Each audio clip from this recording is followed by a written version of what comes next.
Are your happiness hormones being hijacked?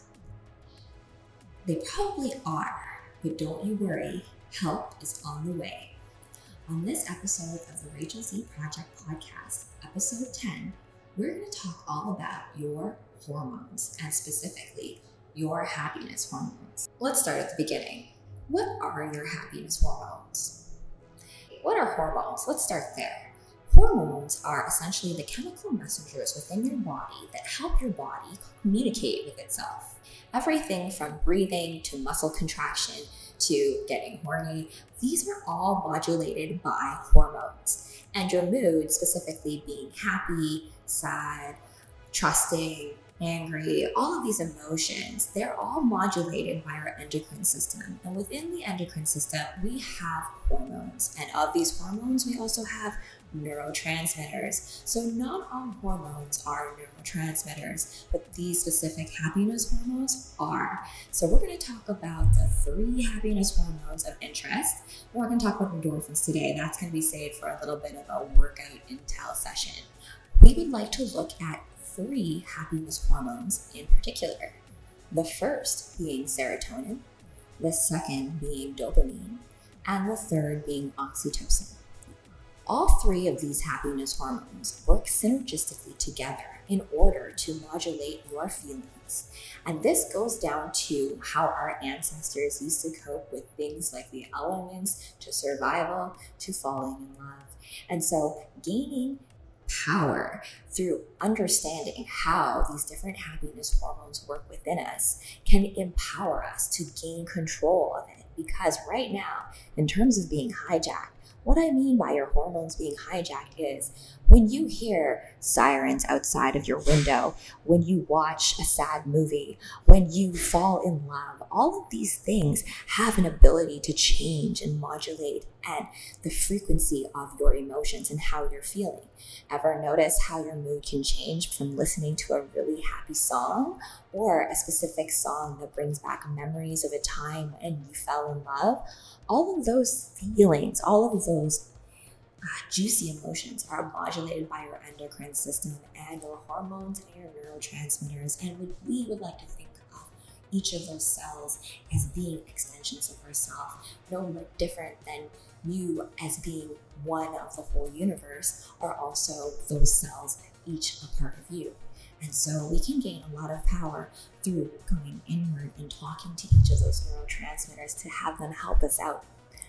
And so we can take care of it a little bit better too. And you will see what I mean as we go through each of them. The first happiness hormone of interest that we are going to discover more about is serotonin.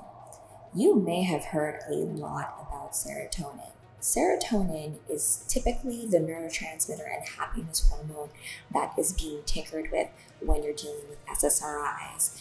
SSRIs function by way of blocking certain synapses so that there are more free-floating serotonin in the bloodstream and in the body, and by which this enables your mood to improve. However, this is problematic just because serotonin also works to do other things in your body besides mood. It works in conjunction with dopamine and oxytocin to modulate everything. The majority of serotonin is created in, guess what? Your gut. So your food, everything that you're eating, that will impact your mood. Ever notice you feel sluggish after just eating too much? Or if there are certain foods that just have you feel a certain way as well? It's more than just the nostalgia or the fact that your mom made a certain mac and cheese that also makes you feel good, although that is part of it. In your gut, there is an intelligence. There is a third mind there. There is your mind, there is your heart mind, and there is your gut mind. And all 3 of those provide different intel to you. And so as it comes to serotonin, the issue with SSRIs is that you can have issues with libido, which our Formula 3 can help with because MACA has been proven to assist individuals who are taking SSRIs who are having side effects from the SSRIs in terms of libido and sexual stimulation, feeling aroused. MACA can really help with that. It also helps with better ejaculation and things like that too. So as it comes to serotonin, this is a main happiness hormone that is created in your gut. It modulates feelings of happiness and mood and feelings of well-being. Too much serotonin can cause something called serotonin syndrome, and this is actually deadly. And you have to be aware of things like this when dealing with psychedelics specifically. I have a hunch that the main mechanism of action behind magic mushrooms is its ability to reset your gut mind, assisting with serotonin reset, like a defrag, kind of similar to like in trauma, where like defrag and your body has to go back to baseline. So its neurotransmitters, its own perfect computing system, can reset and go back to baseline. That being said, if you're dealing with SSRIs and other things that are blocking synapses, you're going to have other side effects that aren't accounted for because SSRIs have only been around since the 80s. Something to think about. As well, with serotonin, a lot of it, since it is created in your gut, it can be assisted by your food choices. And I will have a little bit of an article about certain foods that can help you healthfully improve your serotonin levels. Okay, that was serotonin. Let's move on to dopamine. I have a fun little dance that I did to Purple Disco Machine's Dopamine. You raise all the dopamine in my bloodstream. Dopamine is very popular. It's known as the reward system hormone. It modulates your feelings of motivation. It's also related to movement, which is really interesting.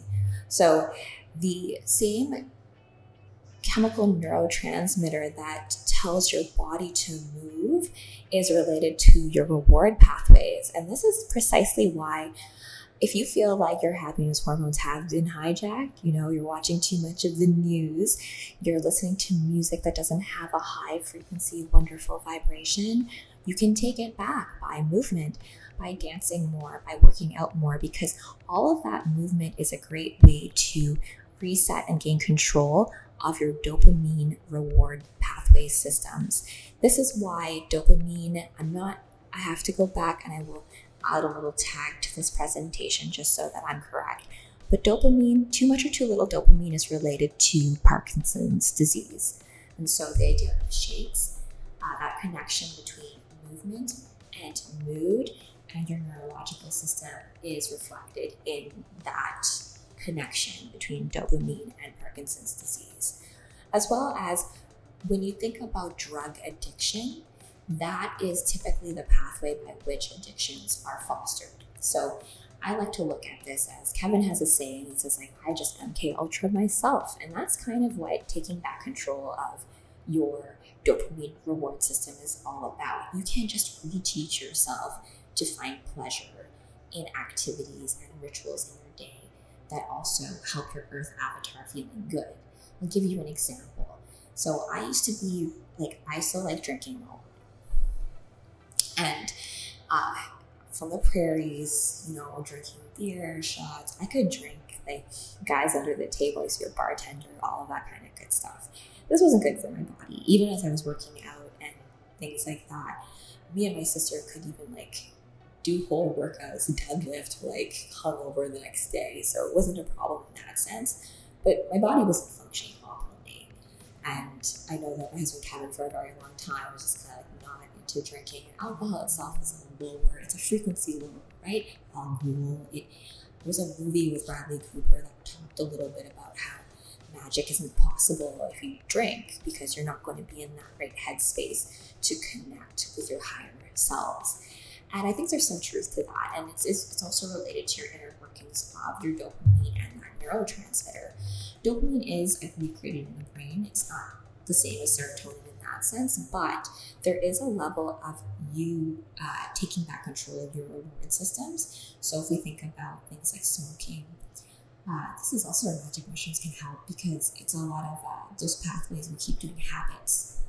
21 days to form a habit, the dopamine kind of help to set that pathway. And what magic mushrooms can kind of do, what psilocybin can do, but you can do this along with being very mindful and having a very different way of looking at your habits, catching yourself so that you don't fall into a loop. Those are all ways to get in there before that loop happens, so that you can reset that ship and come into a pathway that is better serving of what your soul purpose is. And it also helps your body feel a lot better too. And ultimately, I had a magic mushroom journey that led me to, I didn't give up alcohol completely. I still have a drink now and again, but I definitely don't medicate with it as much. And I've just also realized those that have psychic tendencies, if you have those feelings, we tend to fall into alcoholism. We tend to fall into using alcohol as a way to blunt the signals of that world. And if you have a story like that, I'd love to hear from you.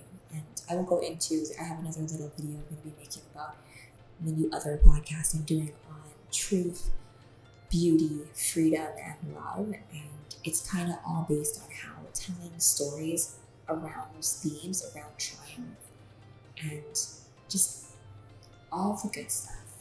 That also is a way of taking back control of your happiness hormones when they've been hijacked. Okay, so that takes care of dopamine.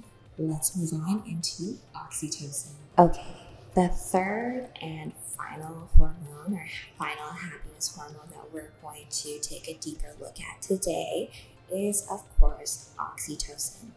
I did a little article, I will link to it, on Sacred Soma Alchemy, just about oxytocin and the idea of moving in sync with other people.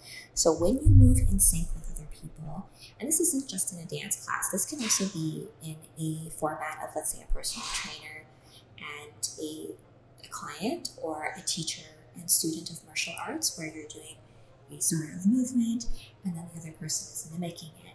When that happens, there is a release of oxytocin, which creates bonding. And so that's what oxytocin is all about. It's the bonding and love hormone. It's released between mother and children to build that bond between the two of them. And I like to look at oxytocin as a form of telepathy. If you think about it, it's very related to the sacral chakra and that idea of, moms knowing when their kids are in danger. My mom knows. My mom always knows when I'm not feeling good. She'll bug me by text, is everything okay? She'll know. I can hide it, but she'll know. And just like I texted my sister when I just got this feeling in my gut that something was wrong. I just needed her to text me, and she told me that she was about to do this, she goes hiking in these mountains in Vancouver, and so she was about to do this sketchy part of the hike, and I decided against it. But when she checked my messages, I had texted her at the same time when she was considering that. So all of that is, I think, related to oxytocin on one level. Of course, we function on multiple levels, but that particular neurotransmitter is all about the unseen bonds between us as people. It's also related to why we feel jealousy, because, it's possessiveness, the love we have for people. And those are all the shadow sides of anything, right? Because you can't be happy all the time. Anytime you have any sci-fi novel where they try to build some sort of utopia where everyone's forced to be happy, because it's so much more complicated than that, right? So it's a dance, it's a play, it's foreplay, it's sex. It's not quite so simple as this blanket approach to, oh, this is going to make everyone happy. It doesn't work that way. And so as it comes to oxytocin, it gets sometimes a little bit of a bad rap, but I think there are healthy ways to cultivate good oxytocin activities, right? Like going to dance class, that's a great way to bond between groups. Going to any kind of party where you're all dancing together and moving together in rhythm to music, that is probably a very heart healing activity to do. And taking that a step further, and if we start using other substances that help to raise that vibration in that context, as opposed to alcohol or alcohol, I think that will all be a little bit better, and that'll do a lot to take back control of your happiness hormones. Just an opinion. Okay, so those are the 3 happiness hormones. Let's close this all up with the conclusion. All right, so in conclusion,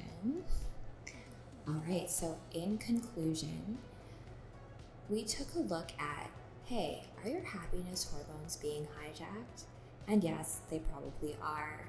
they can be influenced by things like chemtrails, weather changes, the amount of sunlight that you receive, as well as things like the stories that you let into your psyche. And this is ultimately where I want to leave this conclusion, because for you to get control of your happiness hormones, you really have to go inward into your own inner world and take a look at the sacred stories that you're telling yourself and ensure that they're aligned with the themes and mission and your heart's soul purpose and what truly makes you happy inside. And it can sound a little simple, but just getting aligned internally, electrally, can do a lot. So I encourage you to think about that. The next time you maybe look towards using SSRIs or pharmaceuticals, try to take a look at your diet, exercise, hugging someone. See if that helps you feel a little bit happier. And I hope that this podcast helped you a little bit. And so if it helped put a smile on your face, please give me a little like, subscribe, all of that good stuff. And so wherever you are in the cosmos, starseeds, I hope you have a beautiful day.